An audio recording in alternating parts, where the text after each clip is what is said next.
अस्सलाम वालेकुम एवरीवन, कैसे हैं आप सब। आई होप आप सब ठीक होंगे। आज हम स्टार्ट कर रहे हैं अपना केमिस्ट्री का chapter number 3 periodic table and periodicity of properties.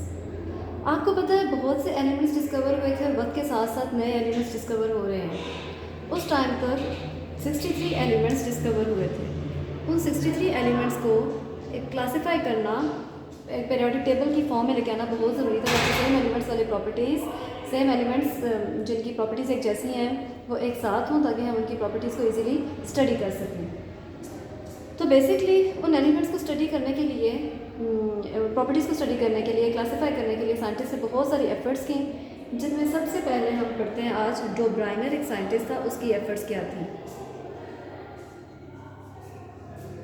Döbereiner, जिसको हम कहते हैं डोब्राइनर्स ट्राइएड्स। ट्राइएड्स का मतलब होता है बेसिकली 3। ट्राइएड्स का मतलब होता है 3। डोब्राइनर ने क्या किया था, एलिमेंट्स को क्लासिफाई करने के लिए लॉ ऑफ ट्राइएड्स बताया था। लॉ ऑफ ट्राइएड्स, इसने क्या किया था, एलिमेंट्स को 3-3 के ग्रुप्स में बना दिया था ताकि एलिमेंट्स को क्लासिफाई कर सके। 3-3 एलिमेंट्स का ग्रुप बनाया था।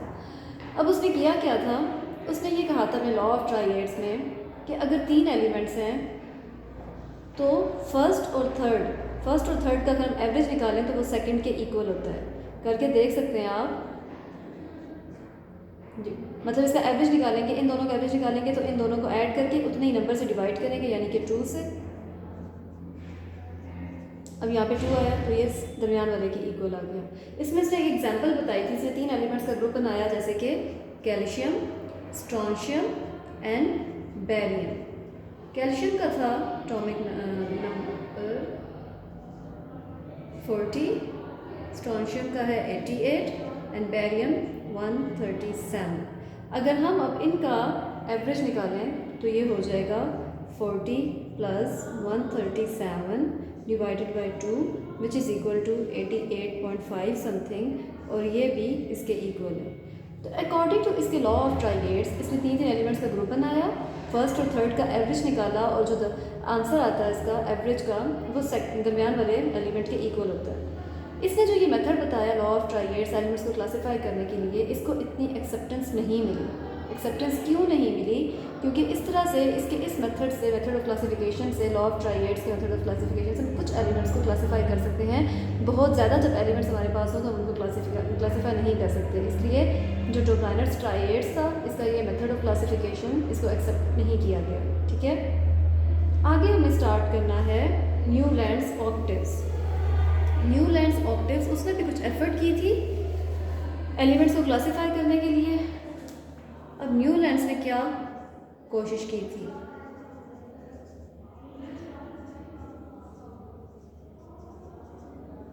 ऑक्टेव का मतलब होता है बेसिकली 8। ऑक्टेव होता है 8। अब न्यूलैंड्स ने बताया था law of octaves. Law of octaves, इसके इस लॉ ऑफ ऑक्टेव्स के अकॉर्डिंग एलिमेंट्स को क्लासीफाई किया न्यूलैंड ने। इसने ये कहा, उस टाइम तक क्या हुआ था, गैनीसैरो ने एटॉमिक मैसेस के बारे में कंसेप्ट दे दिए थे कि एलिमेंट्स के कुछ एटॉमिक मैसेस होते हैं।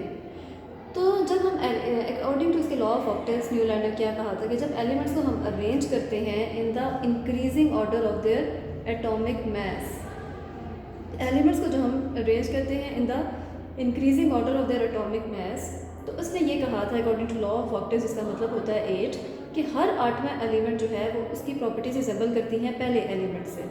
ठीक है, तो यही था इसका न्यूलैंड्स ऑक्टेव्स, जिसने अपने लॉ ऑफ ऑक्टेव्स में ये बताया था जब एलिमेंट्स के अंदर इंक्रीजिंग ऑर्डर हम लिखते हैं 1 2 7 एलिमेंट्स होंगे, तो हर जो 8वां एलिमेंट होगा उसकी प्रॉपर्टी पहले वाले से रिजेंबल करेगी। जब हर 8वें एलिमेंट की प्रॉपर्टी पहले से रिजेंबल करती है तो इसका यही लॉ ऑफ ऑक्टेव्स था। इसने इस मेथड के अकॉर्डिंग एलिमेंट्स को अरेंज किया, ठीक है, क्लासीफाई किया।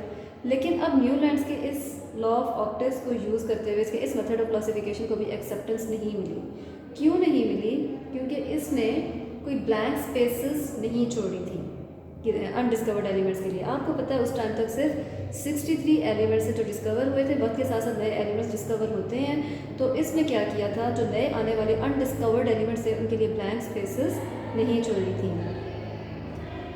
ठीक है, अब जब नए ब्लैंक स्पेसेस नहीं थी अनडिस्कवर्ड एलिमेंट्स के लिए, तो फिर इसको भी एक्सेप्टेंस नहीं मिली थी और उस टाइम तक कोई नोबल गैसेस नहीं थी, ब्लैंक स्पेसेस नहीं थी पीरियोडिक टेबल में, और दूसरा नोबल गैसेस भी उस टाइम तक अभी डिस्कवर नहीं होती।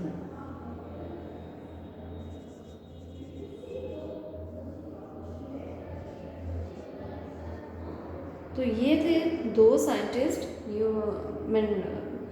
डोब्राइनर ट्राइड्स, न्यूलैंड्स ऑप्टिक्स, जिसमें डोब्राइनर ने लॉ ऑफ ट्राइड्स बताया था, न्यूलैंड ने लॉ ऑफ ऑप्टिक्स के अकॉर्डिंग एलिमेंट्स को क्लासीफाई किया पीरियोडिक टेबल में, लेकिन इनको एक्सेप्टेंस नहीं मिली, इनके कुछ डिमेरिट्स थे। तो यही था हमारा आज का लेक्चर। आई होप आपको समझ आया होगा। अल्लाह हाफिज़।